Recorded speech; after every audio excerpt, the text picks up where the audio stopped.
Bismillahirrahmanirrahim. Innal hamdalillah nahmaduhu wa nasta'inuhu wa nastaghfiruh wa na'udzu bihi min shururi anfusina wa sayyiati a'malina. May yahdihillahu fala mudilla lahu wa may yudlil fala hadiya lahu. Wa asyhadu an la ilaha illallah wahdahu la syarika lahu wa asyhadu anna Muhammadan 'abduhu wa rasuluh. Ya ayyuhalladzina amanu taqullaha haqqa tuqatih wa la tamutunna illa wa antum muslimun. Amma ba'du, fa inna asdaqal hadithi kitabullah wa khairal hadi Muhammadin sallallahu alaihi wasallam wa syarral umuri muhdatsatuha wa kullu muhdatsatin bid'ah wa kullu bid'atin dhalalah wa kullu dhalalatin finnar.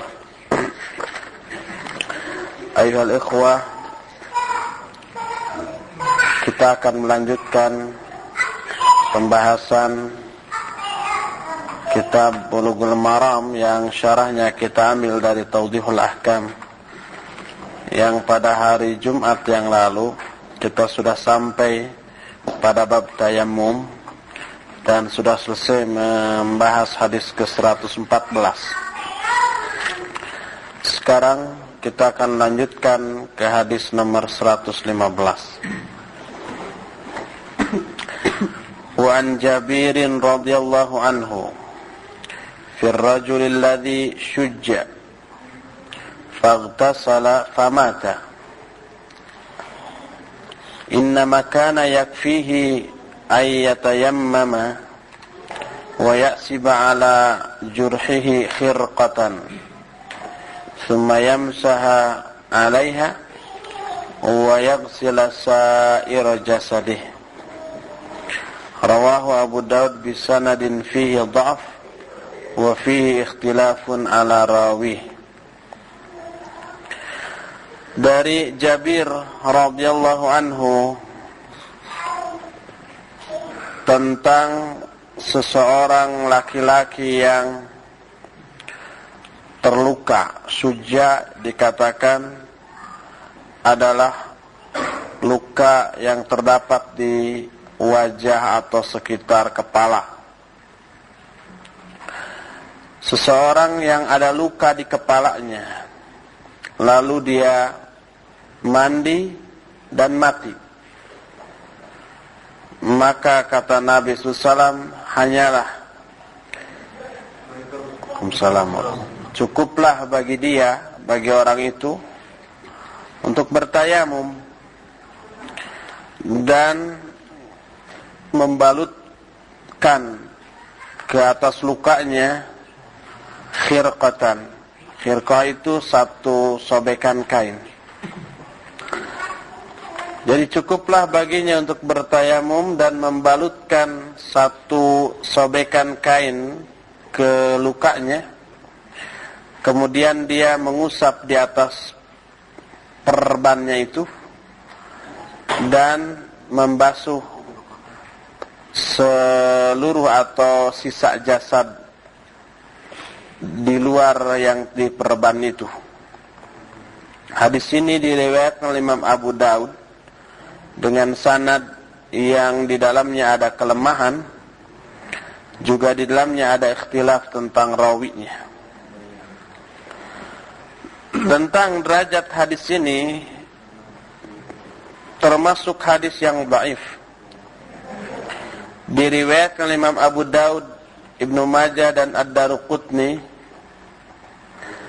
dan Az-Zubair bin Khariq telah bertafarrud, artinya hanya menyendiri di dalam meriwayatkan hadis ini. Kata Imam Ad-Daruqutni, Zubair bin Khariq ini walaysa bil qawi, dia ini tidak kuat.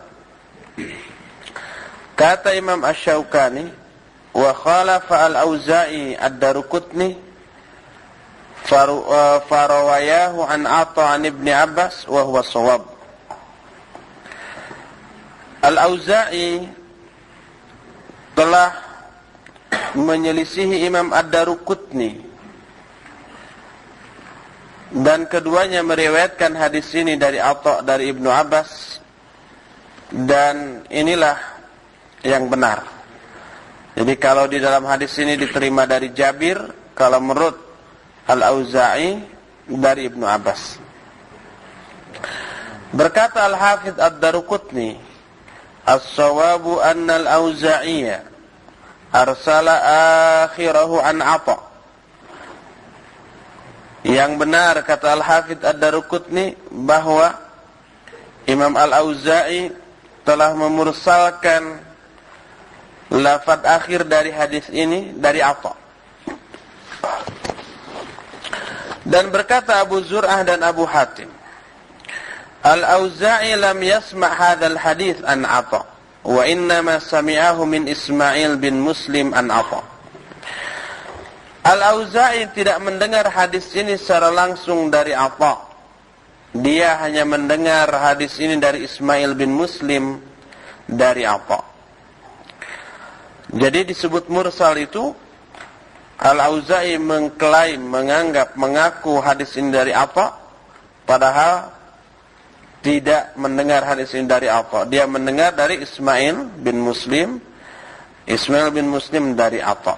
Hanya Al-Auza'i ketika menyebut hadis ini tidak menyebut Ismail bin Muslim, tapi langsung disebut dari Atha. Ini yang disebut mursal, yaitu gugurnya atau tidak disebutnya salah satu rawinya. Kata As-San'ani, wa hadzal haditsu wa hadis Ali al-awwal qad ta'adada ala wujubil mashi ala al-jaba'ir bil ma'. Wa taqaddama anna hadis Jabir sahahu Ibnu Sakan kama qala Ibnu Hajar fi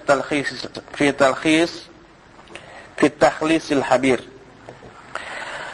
Kata As-San'ani, hadis ini dan dengan hadis Ali yang awal, hadis Ali pernah kita bahas. Kedua hadis tadi, hadis dari Jabir dan hadis dari Ali ini, kedua-duanya ini telah menguatkan tentang wajibnya mengusap di atas perban dengan air. Dan telah berlalu penjelasan bahwa hadis Jabir ini disahihkan oleh Ibnu Sakan sebagaimana perkataan Ibnu Hajar dalam At-Takhlis, mungkin At-Talkhisul Habir ya, bukan At-Takhlis, At-Talkhisul Habir. Jadi kesimpulannya hadis ini dhaif. Karena dhaif tidak bisa dipakai. Kita kemarin sudah mengutip penjelasan Syekh Al-Albani di dalam kitab Tamamul Minnah. Karena hadis yang menyatakan mengusap di atas perban ini dhaif jiddan, disebutkan seperti di dalam hadis kemarin 114, bisanadin wahin jiddan, dengan sanad yang lemah sekali.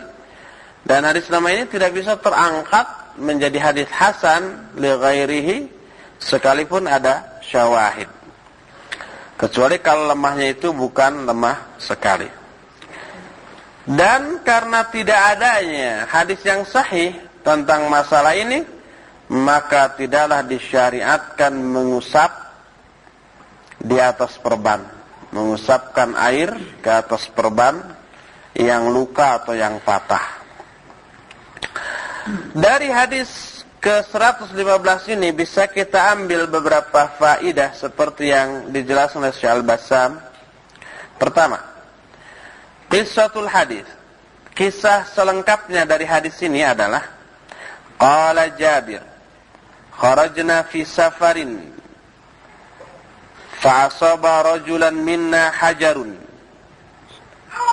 fashajjahu fi ra'sihi thumma ihtalama fasa'ala ashabahu faqala hal tajiduna li rukhsatan fi tayammum qalu la ma najidu laka rukhsatan wa anta taqdiru 'ala al-ma' faghtasala famata falamma qadimna 'ala rasulillahi sallallahu alaihi wasallam ukhbira bidzalik faqala qataluhu qatalahumullah ala sa'alu idza lam ya'lamu fa innama shifa'ul ayyi su'al innama kana yakfihi ayyatayammama wa ya'siba ala jurhihi khirqatan thumma yamsaha 'alaiha wa yaghsila sa'ira jasadih. Kata Jabir, kami keluar dalam satu safar.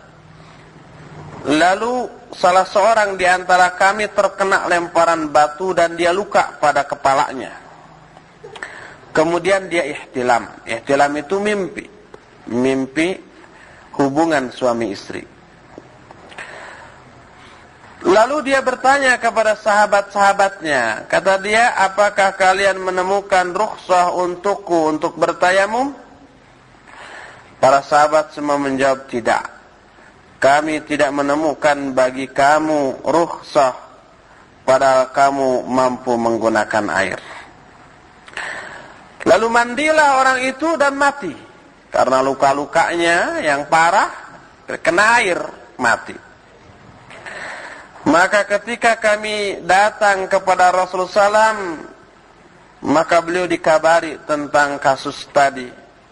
Lalu beliau berkata, mereka telah membunuhnya. Semoga Allah pun membunuh mereka. Ini la'an. Ala sa'alu idza lam ya'lamu. Kenapa mereka tidak bertanya apabila mereka tidak tahu?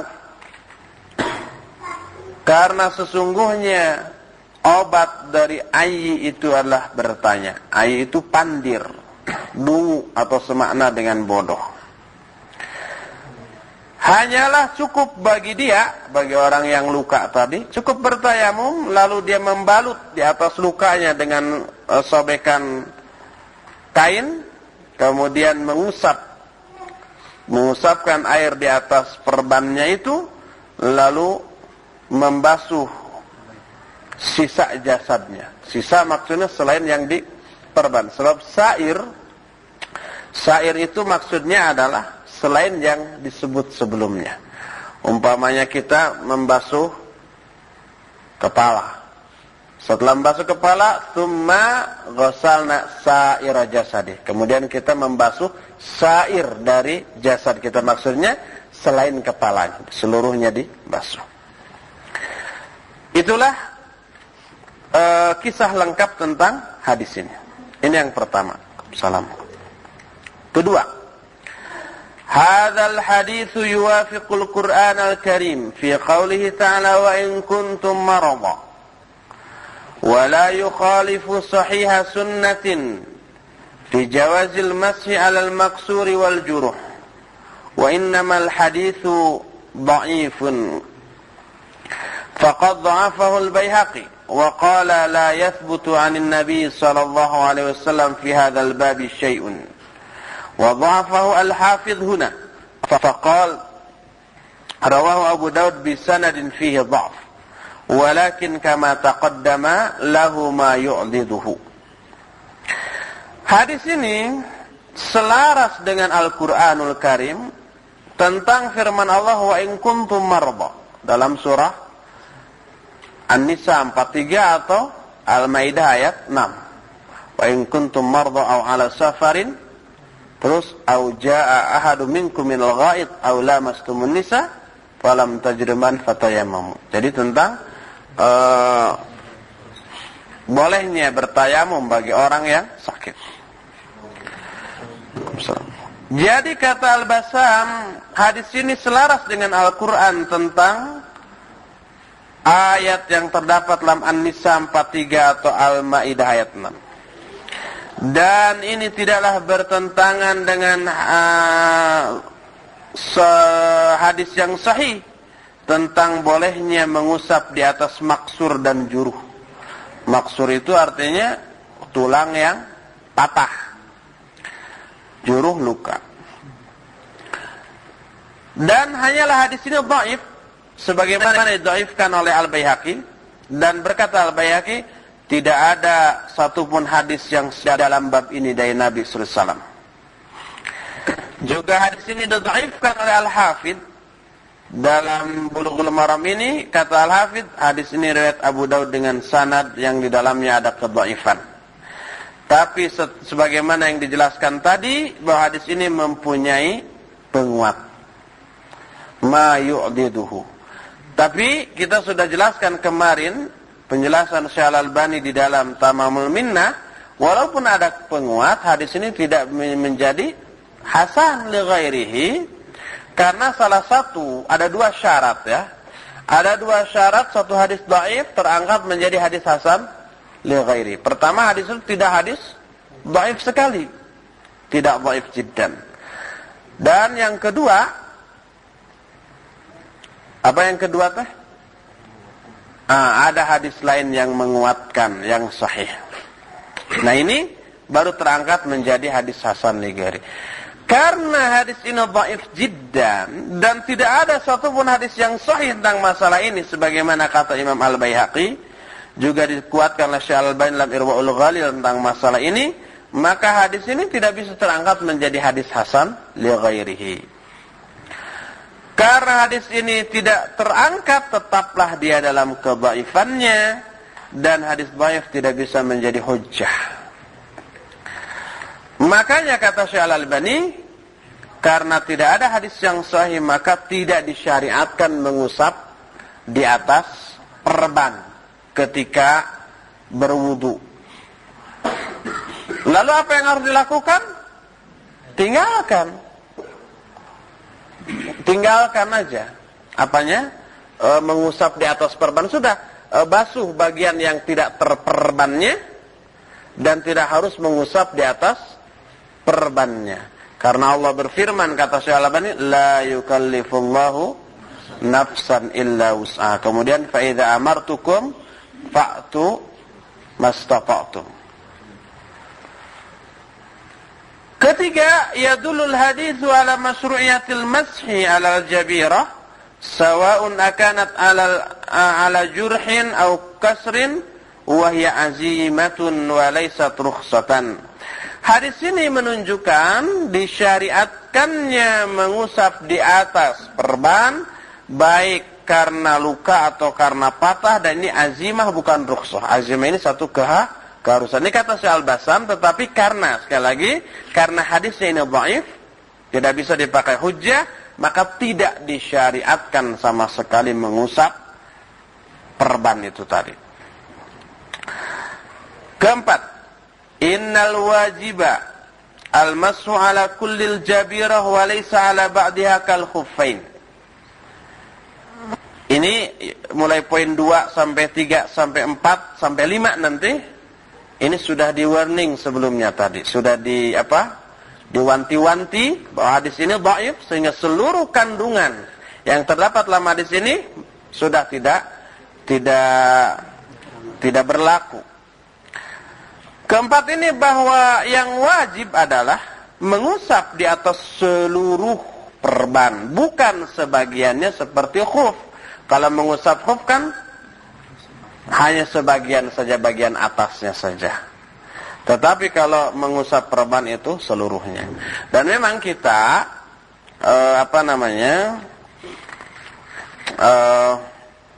tidak memungkiri imam madhab yang tiga, Imam Malik, Imam Abu Hanifah, dan Imam Asy-Syafi'i rahimahumullah, mensunnahkan al-mashu 'alal jabirah seluruhnya.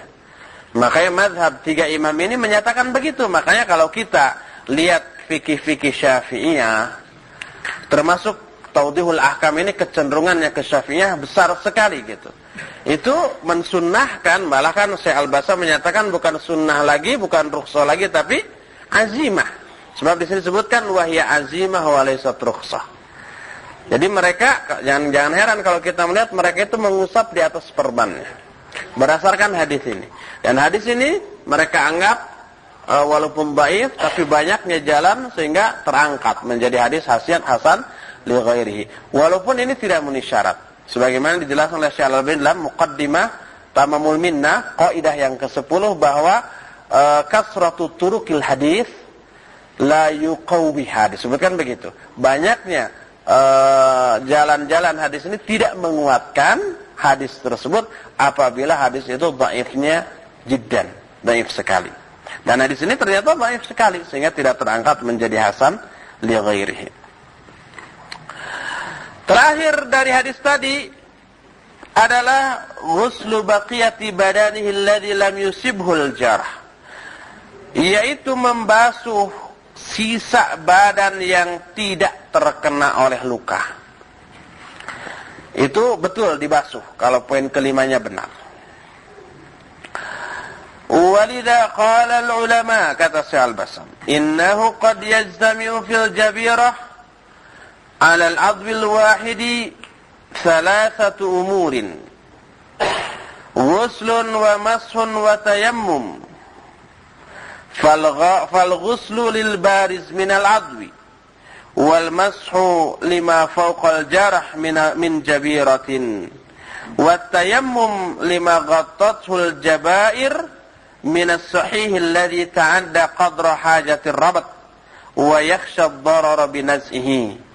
ولعل هذا هو المراد من الحديث الذي جمع التيمم والمسح والغسل والله أعلم. Oleh karena itulah berkata para ulama, kadang-kadang di dalam satu bagian badan yang diperban, di dalamnya terkandung 3 hal. Pertama ada guslun, membasuh. Kedua ada mashun, mengusap. Ketiga tayammum. Jadi dalam satu anggota badan yang diperban, di dalamnya terkandung 3 hal tadi: membasuh, mengusap, dan bertayamum. Membasuh adalah bagi anggota badan yang baris. Yang baris itu yang tidak tertutup oleh perban. Yang tidak tertutup oleh perban berarti yang sehatnya kan, yang tidak luka atau tidak patah. Ini dibasuh.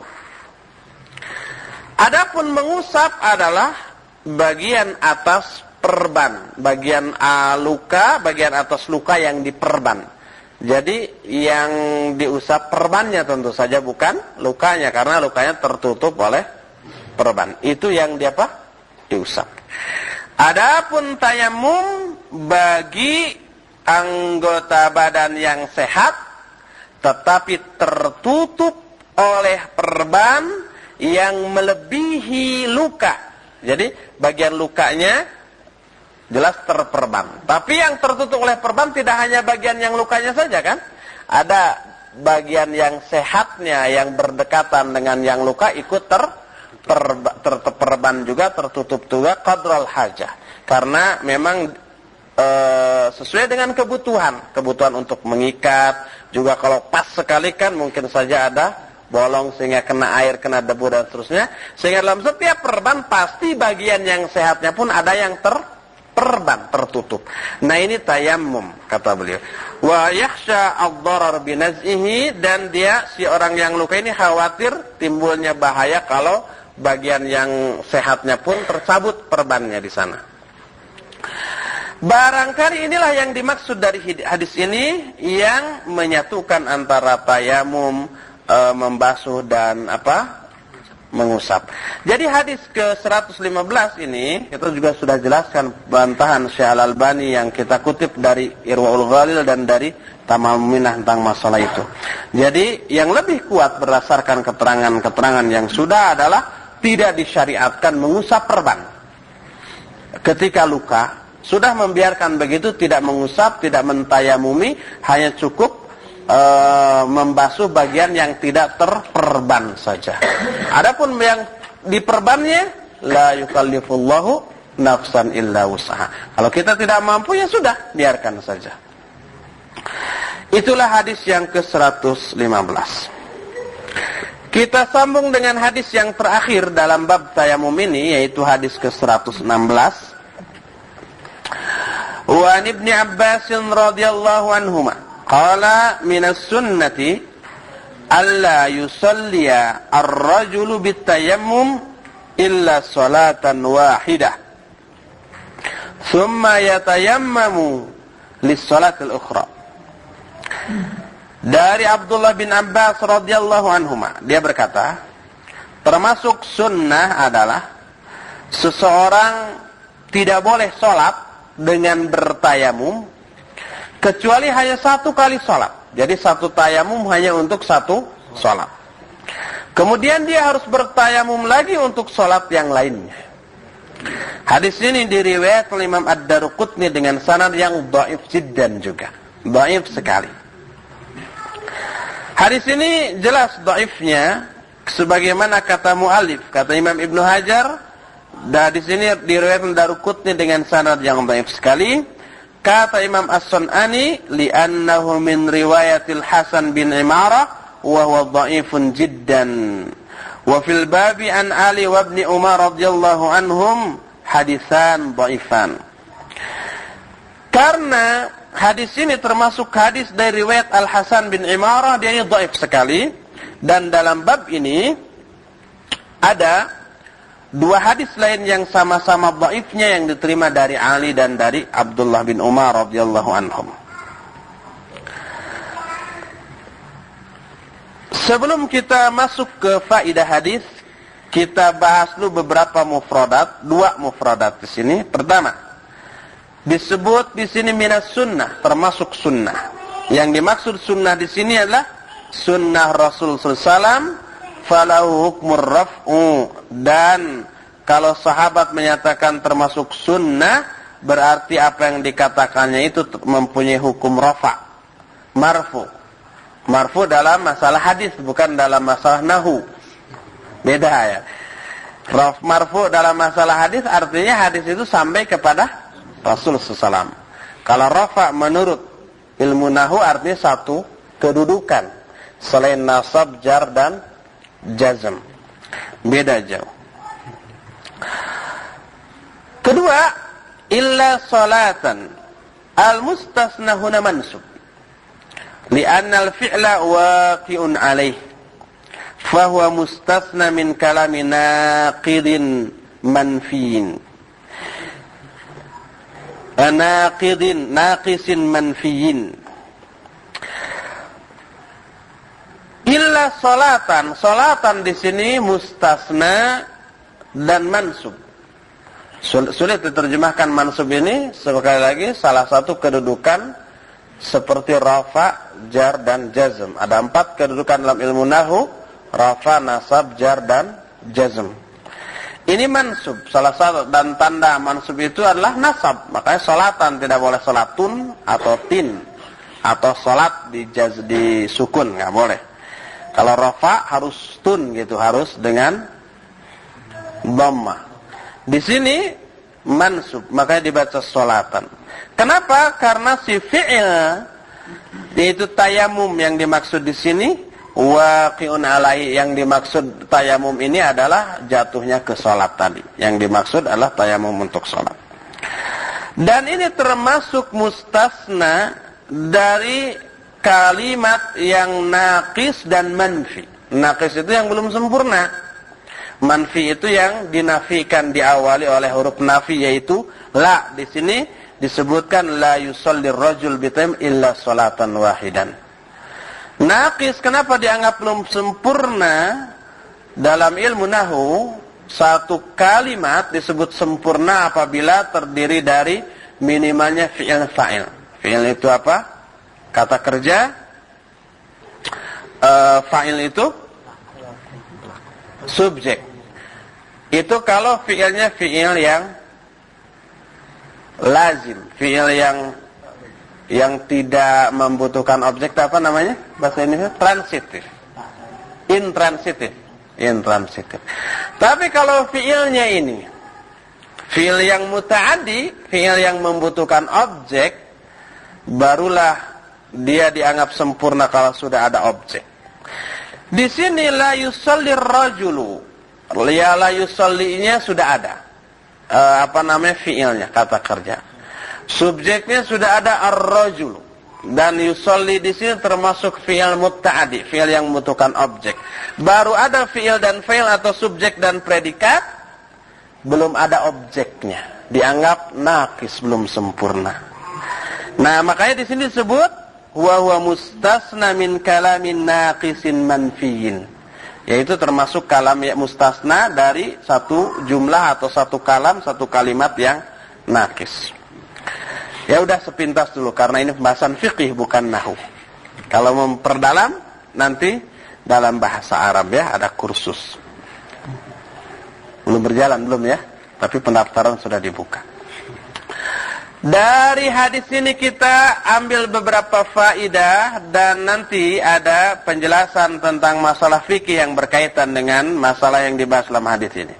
Pertama, idza qala as-sahabiyyu min as-sunnati kadza fal haditsu lahu hukmur raf'u li'annahum la yuriduna bis-sunnah illa sunnatan nabi sallallahu alaihi wasallam.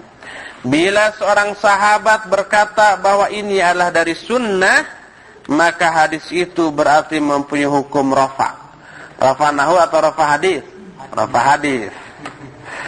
Karena mereka para sahabat tidaklah memaksudkan dengan sunnah itu kecuali sunnah Nabi sallallahu alaihi wasallam. Itu yang pertama. Kedua, annahu la yajuzu lil mutayammim ay yusalli bit tayammumil wahid illa salatan wahidatan. هذا هو ما يفهم من هذا الحديث وسيأتي التحقيق المسألة قريبا إن شاء الله تعالى. Bahwa dari hadis tadi kita tahu tidak boleh orang yang bertayamum salat dengan satu tayamum kecuali satu salat saja. Inilah yang bisa kita fahami dari hadis ini. Dan tahqiq atau bagaimana pendapat yang benarnya tentang masalah ini insyaallah akan dibahas sebentar lagi. Jadi menurut hadis ini tidak boleh kita sholat dengan satu tayamum kecuali satu sholat. Kalau nanti mau sholat lagi harus tayamum lagi walaupun tayamum yang tadi belum batal. Ini menurut hadis ini. Tapi kita tahu hadis ini dhaif jiddan. Ketiga, annahu yajibu alaihi ayyatayammama lis-shalatil ukhra tayammuman akhar. Ketiga, dari hadis ini pun kita bisa fahami bahwa wajib bagi orang yang bertayamum untuk bertayamum kembali kalau dia mau melakukan salat yang kedua, salat yang lainnya. Keempat, umumuhu yufidu sawa'an kanat as-salatan fi waqtin wahidin aw kulli wahidin minhuma fi waqtin. Keumuman hadis ini memberi makna sama saja apakah dua salat itu, dua salat yang harus yang akan kita lakukan dengan harus dua tayamum ya kalau dua salat itu. Nah, dua salat yang bergandengan itu apakah di dalam satu waktu seperti kita mau menjamak antara zuhur dengan asar atau maghrib dengan isya dalam keadaan yang dibolehkan untuk dijamak umpamanya. Nah, atau masing-masing keduanya di satu waktu. Jadi baik masing-masing keduanya di waktunya masing-masing. Baik untuk dijamak ataupun tidak dijamak. Tapi kalau salatnya dilakukan dengan tayamum, maka tidak boleh satu tayamum untuk dua salat. Ini yang bisa kita pahami dari hadis ini. Terakhir, kelima dari hadis ini, mayyar hadzal ra'ya yu'allilu bi anna taharata tayammum innama hiya taharatun daruratun ubihat bihal ibadatu faqat. Wa illa falaysat rafi'atan lil hadath kal wudu'i bil ma'. Orang yang berpendapat demikian yaitu satu tayamum untuk satu salat, memberikan alasan bahwa bersuci dengan tayamum itu hanyalah bersuci karena darurat yang hanya dibolehkan untuk ibadah tersebut saja. Kalau tidak juga bahwa bertayamum itu bukanlah menghilangkan hadas, tidak menghilangkan hadas seperti wudu. Itu alasannya. Itulah 5 faidah yang diambil oleh Syekh Al-Bassam dari hadis itu. Namun ada ikhtilaf di kalangan para ulama.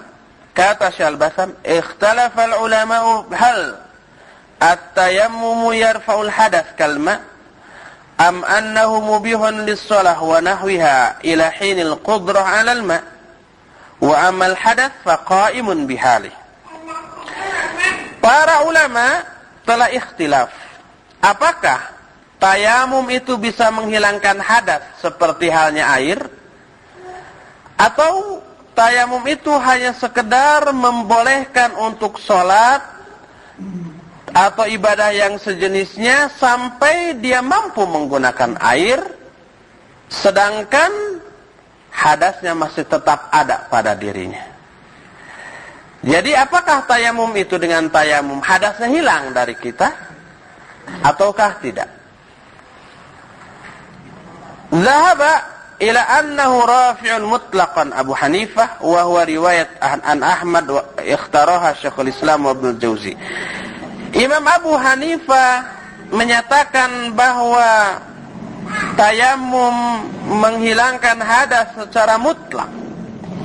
Ini pun merupakan riwayat dari Ahmad dan juga yang dipilih oleh Syekhul Islam Ibn Taimiyah dan Imam Ibnu Jauzi. Ini pendapat yang pertama, menyatakan bahwa tayamum itu menghilangkan hadas, sama dengan air, dengan cara berwudu atau mandi. Kedua, wa dhahaba Malik wa Syafi'i wa Ahmad fil masyhur anhu ila annahu ghairu rafi'in bal mubihun faqat. Walidha yajibu an yatayammama li waqti kulli salatin fa inna tayammamahu yabtilu bidukhuli waqti thaniyah was sahihu dalilan huwal qaulul awwal. Adapun Imam Malik dan Imam Syafi'i serta Imam Ahmad dalam salah satu pendapatnya yang masyhur dari beliau berpendapat bahwa tayamum itu tidak menghilangkan hadas. Hanyalah tayamum itu membolehkan sholat saja. Jadi hadasnya ada, tapi boleh sholat karena sudah bertayamum. Kalau wudu, hadasnya hilang dan dengan sendirinya boleh sholat. Oleh karena itulah wajib, kata tiga imam ini, untuk bertayamum setiap waktu sholat. Jadi pas sholat zuhur, tayamum. Nanti asar walaupun belum batal, tayamum lagi. Maghrib begitu lagi. Karena tayamumnya dianggap batal dengan masuknya waktu sholat yang berikutnya. Adapun yang benar menurut dalil adalah pendapat yang pertama tadi. Yang pertama itu yang bagaimana? Menghilangkan hadas. Di dalam Asy-Syarhul Kabir disebutkan, al-qiyasu anna tayammuma bimanzilati at-taharah hatta yajidal ma' aw yahdusa wa huwa madhhabu Sa'id bin al-Musayyib atau Sa'id bin al-Musayyab. Boleh Musayyib, boleh Musayyab, karena para ulama pun ikhtilaf apa Musayyib atau Musayyab. Wal Hasan wa Zuhri wa Thawri wa ashabur ra'yi li'annaha taharatun tubihu as-salah falam tuqaddar bil waqti ka taharatil ma'. Disebutkan dalam Asy-Syarhul Kabir bahwa diqiyaskan tayamum itu menduduki posisi taharah, dia terus berlaku. Kesucian dengan bertayamum terus berlaku sampai dia menemukan air atau sampai dia berhadas. Dan ini mazhab yang dipegang oleh Sa'id bin al-Musayyib, Al-Hasan, Az-Zuhri, Ats-Tsauri dan ashabur ra'yi. Maksudnya nanti ashabur ra'yi ada penjelasan, bukan ahli ra'yu, bukan aqlani. Maksud ashabur ra'yi adalah ahlul ijtihad. Maksudnya. Jadi dan ijtihad itu berlaku pada masalah-masalah yang tidak ada nas, tidak ada Al-Qur'an di sana, tidak hadis tentang masalah itu, barulah ra'yu para mujtahid main. Maksudnya tentu saja berdasarkan ilmunya. Nah, itu adalah ijtihad. Kadang-kadang Imam Abu Hanifah disebut ahlur ra'yi oleh para ulama dengan makna mujtahid. Oleh karena itulah Syekh Al-Albani hafidz rahimahullah di dalam sifat salat Nabi itu mengatakan bahwa kenapa di zaman Imam Abu Hanifah banyak ra'yu, banyak qiyas. Karena pada saat itu hadis-hadis belum terkodifikasi, belum terkumpul, belum terbukukan, masih di hafalan orang-orang. Sehingga banyak hadis yang tidak sampai ke Imam Abu Hanifah. Ada masalah ini, hadisnya ada tapi belum tahu Imam Abu Hanifah hadisnya. Maka ra'yu beliau main di sana dengan arti ijtihad. Dan karena banyaknya hadis yang tidak sampai ke beliau, banyak juga qiyas di sana. Berbeda dengan zaman imam setelahnya Imam Malik, Imam Syafi'i, hadisnya sudah lebih banyak yang sampai. Penggunaan qiyas atau ra'yu lebih sedikit. Tambah zaman Imam Ahmad, hadisnya lebih banyak lagi yang sampai kepada beliau. Tambah sedikit lagi ra'yu atau ijtihad dalam masalah-masalah tersebut. Apalagi zaman imam-imam setelahnya, zaman Imam Bukhari, Imam Muslim, Imam Abu Dawud dan seterusnya, hadis sudah terkodifikasi waktu itu kan. Kalau di zaman Imam Abu Hanifah nggak ada kitab hadis. Kitab hadis pertama kan apa? Al-Muwatta, Sunan Imam Malik. Imam Abu Hanifah belum ada Al-Muwatta, karena Imam Maliknya juga waktu itu belum ada, belum dikenal, dan seterusnya begitu. Nah, itu yang kemudian oleh sebagian ulama disebut ahlur ra'i, dengan makna ahlul ijtihad. Bukan ahlur ra'yu itu bukan aklani.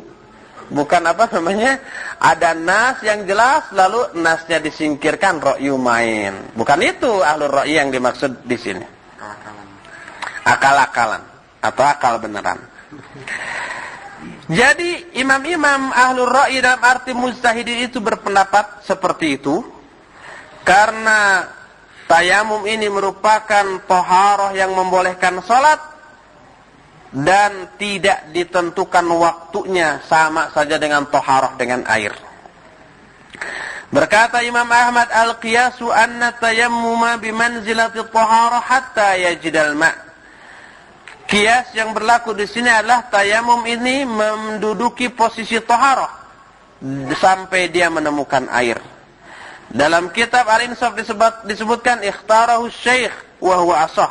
Dan pendapat ini yang dipegang oleh asy-syekh dan inilah yang terbenar. Ammal haditsul